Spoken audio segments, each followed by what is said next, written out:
एक दिन की बात है। गीता सुबह पार्क में टहलते हुए जा रही थी, तभी उसे एक रोती हुई बच्ची मिली। गीता ने उससे रोने का कारण पूछा तो लड़की ने बताया कि वह जिस गुड़िया से खेल रही थी वह इसी पार्क में कहीं खो गई हैं।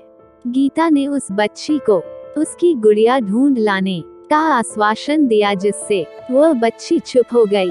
गीता ने गुड़िया ढूंढने के लिए समय मांगी और फिर दूसरे दिन गुड़िया लाने का वादा करके वहां से चली गई, पर गुड़िया ना तो गीता को मिली और ना ही उस बच्ची को।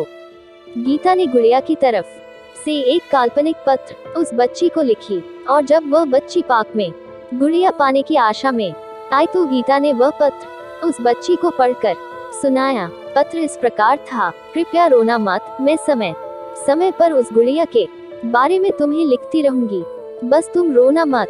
अब गीता रोज उस खोई हुई गुड़िया की तरफ से काल्पनिक पत्र लिखने लगी और लगभग रोज ही उस बच्ची को पढ़कर सुनाती, जो कि यात्रा का काल्पनिक वर्णन हुआ करता था। गीता ने इस काल्पनिक लेकिन रोचक वर्णन ने उस बच्ची को रोने नहीं दिया। वो खुशी खुशी अपनी गुड़िया की घुमक्कड़ी के किस्से सुनाने लगी। अब वो खुश रहने लगी।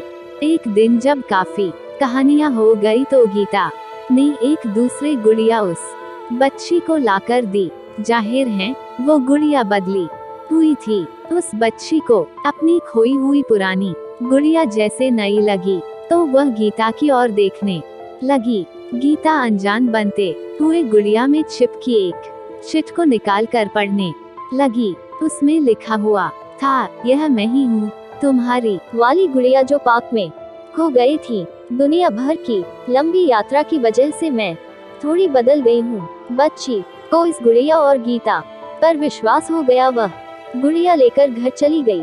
वर्षों बाद जब वह बच्ची बड़ी हो गई तो एक दिन वह अपनी अलमारी में कुछ ढूंढ रही थी तो उसका ध्यान उसी गुड़िया पर गया जो गीता ने उसे दी थी। बचपन की बातें याद करके वह हंसने लगी। उसे सब समझ आ चुका था कि गीता ने कैसे उसका मन रखा। उसे उस गुड़िया पर फिर प्यार आने लगा। वह उसे बड़े गौर से देखने लगी। तभी उसकी नजर गुड़िया की फ्रॉक की आस्तीन में छुपे एक छोटे से पत्र पे गई। उसने बड़ी व्याकुलता से वह पत्र निकाला और पढ़ने लगी। पत्र में संक्षेप में यह लिखा हुआ था, हर वह चीज जिससे तुम प्यार करती हो कभी न कभी तुमसे खो जाएगी, और जो तुम्हारे पास होगी वही तुम्हारे लिए सच्चे रूप में बनी होंगी। रूप भले ही भिन्न होगा पर प्यार एकदम खालिस होगा।